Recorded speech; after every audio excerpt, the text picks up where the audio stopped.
in college when I actually had two roads to think about going through. One was a medical school. I was able to. I was there too in high school. Yeah. Actually, I got accepted to Harvard Med, and I didn't go. Instead, I got a Fulbright scholarship to go to Oxford, and that was for music. So I decided. I told Harvard Med School, "Give me 2 years. I'll defer, and then I'll come." And after 2 years, I didn't come, and I wrote a letter, and I said, just give me another year, and I did that about 3 times. Before I actually wrote another letter, they wrote back and said, we think that you've already found your path that you really want to take. So please open up the position for Harvard Med School for somebody who really wants to be a doctor. So I became a pianist, and I was very, very fortunate to start at Warner Brothers, and I became the TV series composer for a wonderful, wonderful TV show called China Beach. I if you loved remember that show. Back in the middle 80s. And ever since then, I think I've been working and been doing some Jackie Chan movies and worked on some Spielberg documentaries. So my life has been very, very full and very, very small names like. And then he slummed it with us. I mean, well, that's the perfect transition because this project brought you all together to, utilize, your gifts and talents in this way to tell this story. What was that inspiration? I know you mentioned going to Mississippi, but what made you all say, let's do this documentary, let's tell this story? What brought you to that decision? Yeah, I was happily, I guess I didn't really go into as much of my background, but, I was actually started as a chief financial officer of a record company, became an artist, a songwriter. I composed music for the Oprah Winfrey Show, and I had hosted a talk show, and lo and behold, I had a music career, I had a TV career, and then we went to Mississippi, and I was like, oh, this is a nice family trip. And he's like, just take care of her daughter, stay out of her way. Like, I don't have no idea what was going on.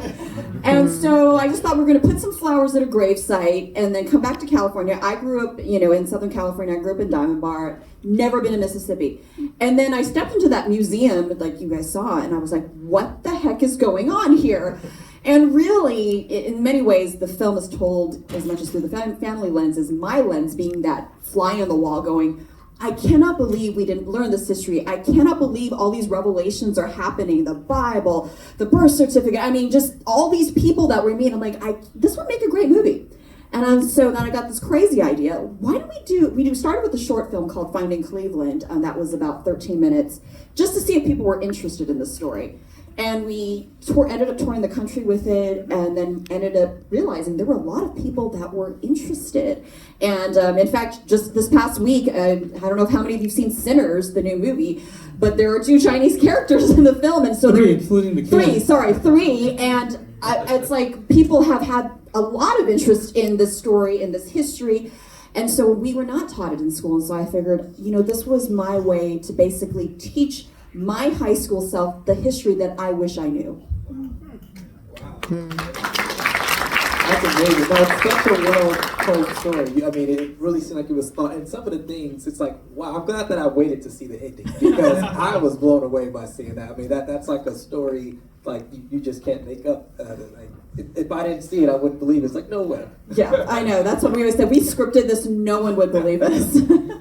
Well, Bob, when you in the film, you talk a little bit about the tension that you and your father had, and it could be because, the different, growing up in different environments and things that you didn't know about him, that may have spoke to some of the reasons why he was a little bit more reserved. But what was that relationship like between you and your father growing up?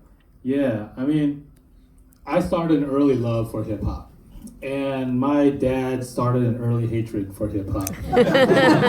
And it was one of these things where I remember one time we took a family trip to China. And we just took a tour, and I was in the back of the bus, and I'm just looking around, and I'm just like, oh. And then all of a sudden my dad turns around and goes, hey, what are you doing? What are you doing? Stop that. Stop that right now, right? And I was like, oh man, right? And that's just one example though, because it was just throughout this entire time I was just really getting into music, and my dad just wasn't getting it. And I just felt, and there was this tension, right, between what I loved and what he didn't love. But then we went on this trip, and all of a sudden he saw a different side of our life and his life and American life, where I think our tension was that I was American and he's not. Even though he was in the Air Force for 20-something years, you know, he's very patriotic. You would think that he would be like, yeah, I'm a hardcore American. And he was, but at the same time, he was very Chinese and saying like, and so he just didn't get it. And with this experience, I think what happened was we actually started talking. Like, we didn't really talk about why I love music or the entertainment industry, or he was like, you know, just be a good engineer, that's good enough, right? And then we had this conversation because we showed him the movie. Actually, we showed my brother the movie first. We're like, we don't want to show Dad the movie. Yeah, because, you know, I have him very vulnerable and crying and very personal stuff. And I was like, oh my gosh, what if he says, like, please don't show this to anybody? And so we showed it to my brother-in-law first. I said, like, do you think this is okay? He's like, Dad's going to love it. And at that time, I had not quit my engineering job. So he thought I was still working, right? I didn't tell him I didn't quit my engineering job. Yeah. But so he thought I was still working as an engineer. And when the movie came out and he was watching it, I remember he was staring straight at the screen. And I'm sitting like next, like right where you are, at a sofa, and I'm watching my dad look at the movie. And then it's done, and he just keeps staring at it. And then we had this conversation. He was like, why would you put our family on TV like this? Like, why would you do this? Like, we're very private. I don't understand what you're doing. And then I had this, and he didn't look at me. He keeps on looking this way, and you know, if you're me, you're looking this way. It's like, Dad, this movie isn't about you anymore. It's not about me. It's not about our family. It's not about the Chinese community or the Asian community. This is an American story. This is a story that we hope will bring people together. That's the whole reason why I've always wanted to be in entertainment, because entertainment has the seed of influence, and I wanted to influence the world and the culture for good. And I had so many friends, diverse friends, a lot of black friends, especially, you know, when I'm doing hip hop, right? And it's like so many friends that were of different ethnicities. I wanted us all to not feel different. And I explained this to my dad. I was like, Dad, we have an opportunity to do something that we never thought we could ever do. And your story is bigger than all of us. And he didn't say anything. He just kept looking straight. Didn't look at me. And he goes, okay. And that was it. And from then on, he was cheering us on. Well, and I would say even more so, he's watched the film. The funny is that, you know, it broadcasts on PBS, and you know, we gave him the DVD. He has a digital copy too. He can watch it anytime he wants. Every single time it aired on PBS, and when they do it, they air it like at different times of the day. You know, he would sit and watch it live, and every single time he'd cry for it, and we said, Dad, you don't have to do that. But the more he watched it, the more I think he was able to process, I think, this whole history and story.